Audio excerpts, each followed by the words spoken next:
So now we have our filters imported into Lightroom, and we also have our images that's brought into Lightroom as well. So now we're going to go through actually using the filters on the photo to kind of get the stylized look that we're going for. Like I said, we set before in our Pinterest mood board, or whichever mood board you created. So to do that, when you first bring your image in, what I like to do is use this eyedropper tool so we can get the right temperature. So what we do, we use the eyedropper tool, and I like to find a nice neutral portion of the picture. Namely, I'm going to use the white shirt, and kind of get that to get the white balance correct to the photo. So you see now, once we actually got that, it gives us a little bit more of a cooler picture than we're going for. And with cool, I mean a lot more blue added to it.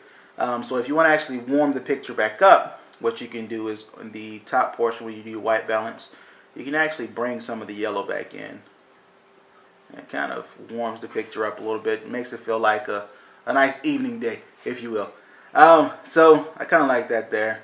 So we'll go with that. Alright, so now that we have all of that set, you can play with the exposure and everything else. But what I actually like doing is using the filters. And out of it, we have the Contrastly Lightroom presets. And there are a lot of one-offs in there. And what actually is a good thing about it, in Lightroom, if you look at the top left portion up here, right under Navigator, it kind of gives you a preview of what the filter is going to do to the actual image. So you can look here before you actually click apply, or if you want to see it on the larger image itself, you can just click it. It'll apply all the settings for it, and you'll get the picture itself. And of course, if you don't like it, Control Z, it'll bring you back to the last step that you did. So once we have that, we're going to close Contrastly out, and we're going to use the Sleek Lens Starter preset. Excuse me, I like that one a little better because it actually gives you numbered steps. So as you see, you have the 0 step, which is your all-in-one starter kit, and it has a few different settings on it. So you have Freeline, Happy Meadow, and once again, you can look at the top up here to kind of see what it's going to do for you. And if you don't like any of them, you don't have to select it. That's the good part about it. With this one, I'll kind of give it the Happy Meadow, see what it looks like. Yeah, I like the contrast that it added to the actual photo. So I'll leave that there. And then, of course, from there, you move to the next one. So then you have the first base. You have Afternoon Play. That looks like it's going to be pretty good right there, actually. What's the name of this one? I just want to show you the name of it. Expand out a little bit. All right, so Casper. All right, so you have Casper Fort, Rainy Days. Rainy Days actually has a lot of warmth to it. But I won't do that one. I want to add Rainy Days because it seemed like it may be a little too much. So we're going to go with Casper for this one. And that way it kind of lightens up the face a little bit that had got a little darker from the previous setting. And then from there, the second one is going to be your exposure. So you can close your shadows some, and you can play around with them. It's really good. You can play around with it. If you don't like it, do a Control Z. It'll take you back to the previous step. Something like that. That's pretty cool. Let's see about this. I don't want to do anything with the exposure because I feel the exposure is actually pretty good. Yeah, you don't want to change the exposure too much. Alright, so open highlights. The highlights are nice, I like that. Open the shadows. I kind of like the shadows in the image. It adds a little bit of depth to it. Kind of like a HDR photo, if you will. So yeah, I like that. So now we'll go to the third setting in it. You have Hawaii color, and this is more of the tone and tint for the photo itself. So that adds more of like a Hawaii pinkish, like a pinkish type filter to it.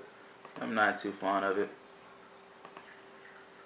Sunny. Alright, so we have the sunny vibe, and then we also have warm shadows. So this is going to be tough.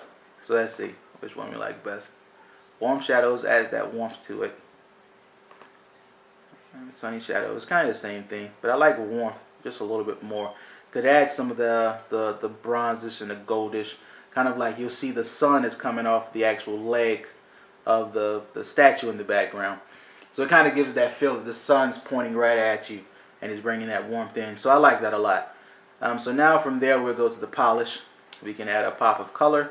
We can do a high contrast on the photo. See what that looks like. Adds a little more contrast to it. Kind of makes it stand out. Makes that red a lot more bolder.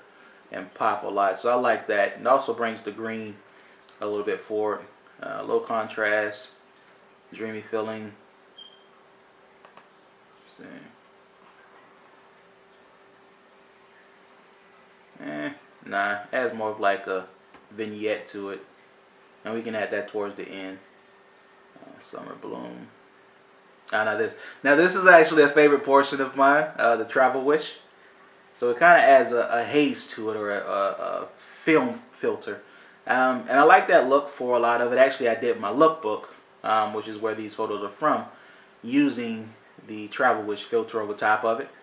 And it kind of just gave it more of a film look, if you will. Kind of like a retro-ish vibe, which is what I was going for it. Kind of like a dreamland type thing. So you can use that if you want to. If not, it's up to you. As anything, it's always subjective to the eye of the person that's making it. And then you have your black and white filters if you want to add black and white. It's like I said before, anything in the actual sleek lens starter preset is optional. So if you don't want to do a step, you can always skip over to go to the next one. If you feel you need to, you can go back and actually play with those steps as well that you skipped to see if it's something that can enhance the photo or not. So we're not going to add any of the black and white because I think that'll take away from the whole thing that we're going for. And then at the end, what you can do is add your vignette. So you can do either the black vignette, which is kind of subtle. Yeah, I kind of like it. It brings your eye into the center of it. So that's nice. Or you can actually use the subtle white vignette. It kind of gives it more of a dreamscape around the edges here, as you see. I like the black. I like the black one a little bit better. Alright, so that's one for just one of the photos. Then of course you'll go through for your other ones if you want to and apply the same thing. Or what you could do, if you feel that this may be a good look for all of them, you can actually right click on the image down at the bottom in the film room itself, and then for the develop settings, excuse me, for the, where is it at? Not metadata. I thought it was actually on the develop settings. Yeah, there we go. Develop settings. I don't know. It's just, mine's not with me.